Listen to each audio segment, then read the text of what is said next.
si Dr. Sherwin Ona. Dr. Sherwin, magandang umaga po at salamat sa pagpaunlak po sa ating program. Good morning!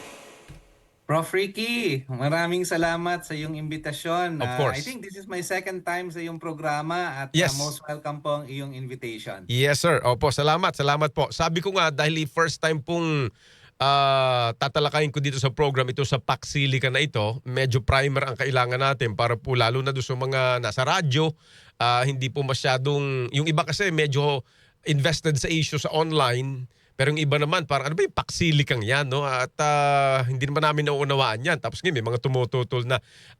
Dr. Sherwin, pakipaliwanag lang po kung ano itong program na ito. Why is this beneficial for us? Opo. At yung mga ilang basic information po dito, sir.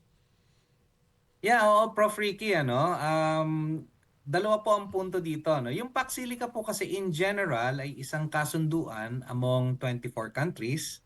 Ito po yung pinangungunahan ng Estados Unidos. Ang layunin po nito actually is mag-establish ng mas stable na supply chain dun sa mga tinatawag na critical minerals or rare earth minerals at magkaroon din po ng stable na mga hubs for artificial intelligence o yung tinatawag na AI. Opo. Bakit po ito gusto ng US? Dahil nga po nakita po niya na malaki po yung kanyang dependence sa China. Almost 90% po kasi ng rare earths ay nanggagaling at pinoproseso po sa China, sa bansang China. At ito po'y nakita ng Amerika na kanyang vulnerability, kaya po niya ito ginagawa. No, yun po yung pinakabuod niyan. May 24 countries na po so far ang kasali po dito. Kasama na nga po dyan ang Pilipinas. Yan. So, kumbaga, yung pagkakalatag mo, sir, ito ay may kinalaman sa negosyo na parang na-overtake ng China ang US when it comes to rare earth materials. Kasi alam kung kayo po ay gumagamit ng iPhone. Yan, halimbawa, highly dependent po ang iPhone diyan sa rare earth materials na yan, 'di ba, Doc Sherwin? Ngayon, so ibig sabihin ito po ay kaya nga parang global hub na ang Pilipinas ay isa lamang nakisali sa napakaraming bansa na. Kumbaga, maraming bansa ang meron nito at tayo ay isang participant. Doon po, sir, parang ano ba ang ating role dito? Yan. Kasi narinig na po siguro ng iba nating mga kababayan niya na yung pinagmamalaki ngayon ng gobyerno na sa halip na mag-export tayo ng raw materials, ipoproseso daw po dito sa hub na ito, no, 1,600 hectares na ito, sir. So, and then yung mga lumalabas na pong info rito, 180 billion pesos na income, magge-generate daw ito ng 190,000 jobs na sa Pilipinas. Ano po ang inyong analysis dito, sir? Ito ba ay maganda for us in the long run? Yun naman ang usapan dito yung in the long run, di ba, Dr. Sherwin? Tama po, Professor Ricky. Ito po yung mga nabanggit po ninyong mga figures ay officially released figures. So ito po yung nanggagaling doon po sa mga proponent ng Paxilica, kasama na po dyan ang ating gobyerno. Natanong niyo po kanina, ano ba ho talaga ang gagawin dito sa Paxilica? So ang Pilipinas po ay nakikita nila na isang manufacturing at AI hub. Ano pong ibig sabihin niyan? Yung mga rare earths at saka mga minerals po katulad ng cobalt at nickel, yan po ay marami sa Pilipinas no? Imbis po yan ay i-export natin papuntang China, Ito po ay nagkakaroon ng instant market papunta nga po dun sa mga semiconductor at mga technology companies. Karamihan po dito ay based sa Estados Unidos, Para naman po dun sa manufacturing, ito po yung tinatawag nilang mga rare earths, Ito po yung katulad ng sinabi niyo po kanina, Prof. Ricky, ito po yung mga metal, mga mineral na ginagamit sa production po ng mga chips na nakikita niyo po sa inyong mga cellphone, sa inyong mga laptop, at idagdag na po rin natin dito, very essential po kasi sa defense industry ng Estados Unidos po ito, Ito po yung ginagamit nila para dun po sa kanilang production ng mga advanced jet fighters, ng kanila pong mga radar at iba pang mga kagamitan po pang depensa. Okay. So sige, dahil ito naman po nga ay panimula nating tatalakayin ngayon, Sir, yung kaninang binanggit ko pong tanong, sa inyo bang analysis in the long run, will this benefit us? Or makaka-disadvantage pa ba ito sa atin given na yung mga naririnig na ho natin ngayon na pagtutol po rito, electricity, paggamit ng tubig, displacement ng indigenous peoples, ng indigenous community. Paano niyo po ito tinitingnan as security analyst, sir? Definitely po, Sir Ricky, bilang isang security analyst, no, mahalagang-mahalaga po kasi diyan yung economic aspect po ng ating national security, ano? Mm-mm. Ito pong Paxilica, kung ito po'y maayos na mai-implement, mapapalakas po nito yung ating economic backbone dahil nakalink po ito doon sa tinatawag na Luzon Economic Corridor, no? Yeah. Kung pagsasama-samahin niyo po ito po ay malaking maiko-contribute dun sa digital transformation efforts po ng ating bansa. No? Kasi nga po, may kaugnayan po ito sa manufacturing. Ang magiging advantage po kasi din ito ay mapipilitan po ang Pilipinas na mag-upskill. Ano? Dati po kasi ang ginagawa lang po nating close na manufacturing dito sa paggagawa ng semiconductors ay assembly lang, no? Dito po sa pahayag ng ating pamahalaan, ano, nakikita po na di umano magkakaroon daw po tayo ng mga high value manufacturing, ano? Yun. Although hindi pa ho identify ng ating government kung ano po ang ibig sabihin nito, but definitely it will not be just assembly, no? Nakikita po nila pati po processing ng mga rare earth materials at siguro po pati dun sa artificial intelligence, ano, makakasama din po tayo dun sa pagme-maintain ng mga data centers na mahalagang mahalaga dito po sa AI, no? Dito sa AI revolution. Sa isang Opo. banda, meron din po itong mga kumbaga nakaakmang mga negative impacts, ano? Prof. Ricky, nabanggit mo kanina yung pangangailangan sa kuryente, Opo. no? Kasi nga po, ito pong mga AI hubs po na ito ay very much ano po, no? Guzzler for power, no? Energy, ano? So malaki po ang pangangailangan nito para sa kuryente. At ito nga po ang pangamba ng ating mga kababayan dahil nga po alam nila na mahirap na po ang kuryente dito sa That's Pilipinas right.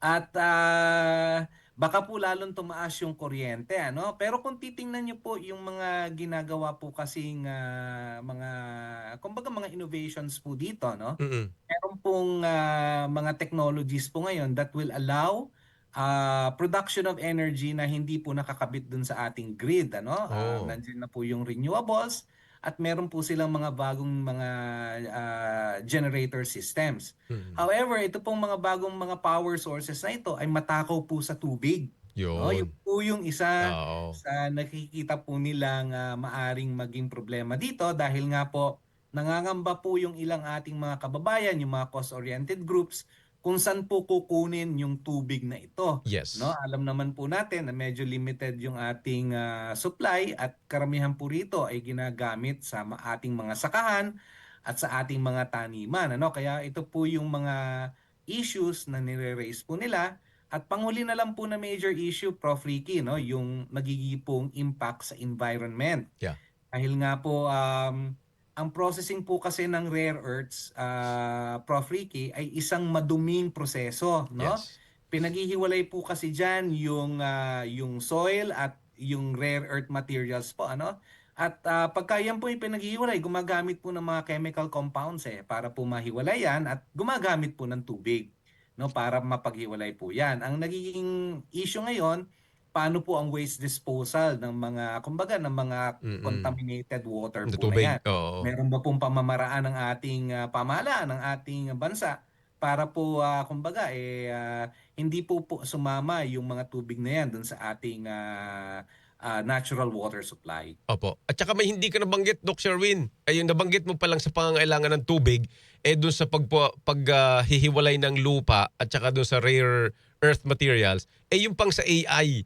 'Di ba ito alam Yes. ng mga kababayan natin ito, fresh water po ang ginagamit sa pagme-maintain ng cooling system, 'di ba, ng mga aparatong ito, Doc Sherwin, dahil hindi sila pwede mag-init. Akalain mo 'yon? Kumbaga siguro sa karaniwang taong nakikinig nanonood sa atin, ha? milyong galon yata, libong galon ang kailangan dito per day, Doc Sherwin. Opo, Tama parang ba? 30 million liters po yung kanilang projection, For ano? AI Sa alone. kuryente naman po, 5 gigawatts yung kanilang projection, ano? Yes. So again, pwede po itong maging negative ano, no? Para po dito sa paggagawa po ng mga AI hubs na ito. Although kung pakikinggan niyo po yung mga pronouncements ng BCDA, ayon po sa kanilang explanation, meron daw po silang mga ginagawang mga alternate source of water, no? Ang binabanggit po ng BCDA ay yung ano ba ito, yung kanilang pagkukuha po galing sa ulan, no? Gagawa daw po sila ng mga Rainwa. catchment hubs. Oo. Okay, meron po mga ganong eksplanasyon na kung inyo pong titingnan, pwede po nitong ma-address yung mga problema po sa water Ah, requirements. actually ang unang reaksyon ko do'n, actually mga kaibigan natin 'yan, Doc Sherwin 'no. Sa mga susunod nga na araw baka makuha din natin sina Executive Director Bingkang, mga nakasama ko 'yan sa isang training. Pero I think, may punto yung nagsasabing ilang grupong kumokontra dito katulad ng kalikasan dahil halimbawa, well ako personally, Doc Sherwin, nung marinig ko yung paliwanag, parang ang una ko lang naisip dito, kaya pala yun, ba't hindi natin ma-address yung kakulangan natin ngayon sa tubig?